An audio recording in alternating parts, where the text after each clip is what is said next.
Bonjour à tous, bienvenue dans notre épisode de 3 minutes sur les startups qui font la une. Aujourd'hui, on parle de l'application espagnole de livraison Glovo qui a fait la une aux dernières minutes de l'année 2021. La startup a été effectivement achetée par le groupe allemand Delivery Hero à hauteur de 39,4% au départ, en plus des 44% qu'elle détenait déjà, ce qui amène ses parts à 83% une fois la transaction est clôturée. Donc, la valorisation du Glovo a été fixée à 2,3 milliards d'euros, qui est un chiffre assez important, impressionnant, élevé, mais qui reste derrière les 3 milliards de valorisation de la startup Gorilla, par exemple, ou même des 7 milliards de Getir, qui est un véritable géant de livraison en Turquie, mais qui commence à rentrer également sur le marché européen. Donc, les avantages de cette union sont clairs pour les deux parties. Glovo acquiert la solvabilité et le soutien d'une multinationale et Delivery Hero élargit sa présence avec un acteur régional très fort, ce qui lui permet de continuer à rivaliser avec les autres géants comme Uber, Eats ou Just Eat.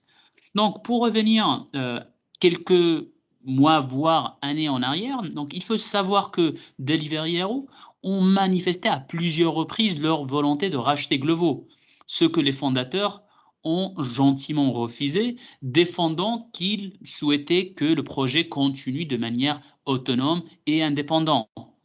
Ce qui n'est pas nouveau pour nous, c'est notamment pour ceux qui ont suivi un peu les mouvements de Delivery Hero, ils ont déjà investi au dernier tour de Gorilla près d'un quart de milliard l'année dernière. Ils ont payé 360 millions de dollars pour que InstaShop se développe à travers le Moyen-Orient.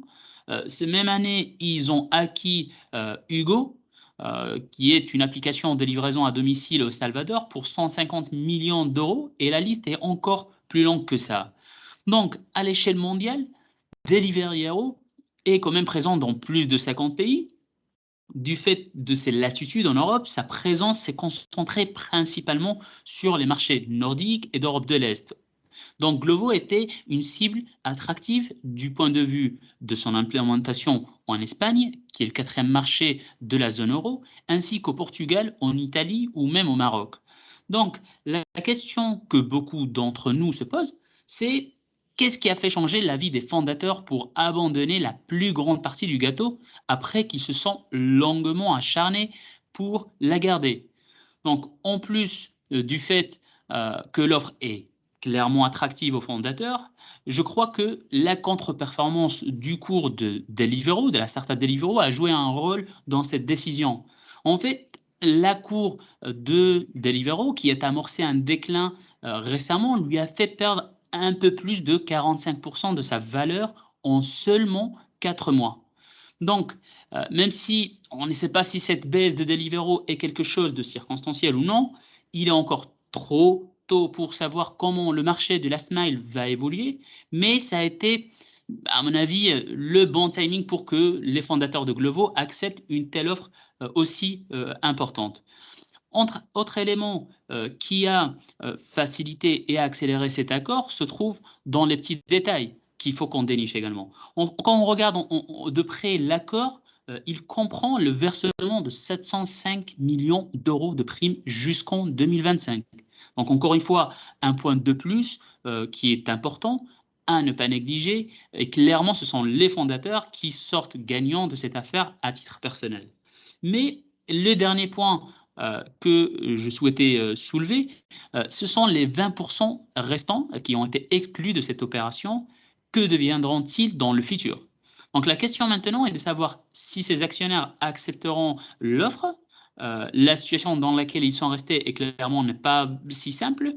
Si les autorités dans les prochains jours approuvent cette opération, elles se retrouveraient sans voix ni vote.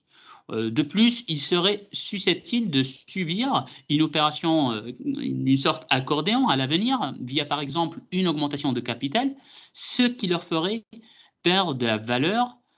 Et je pense, et si je ne dis pas de bêtises, pour conclure cette vidéo, cet épisode, la chose logique serait que l'allemand Delivery Hero finisse par avoir 100% de l'entreprise.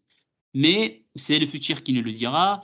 Et sur ce, je vous remercie pour votre écoute et n'hésitez pas à s'abonner à la chaîne 3 minutes pour recevoir nos prochains épisodes. Merci à tous.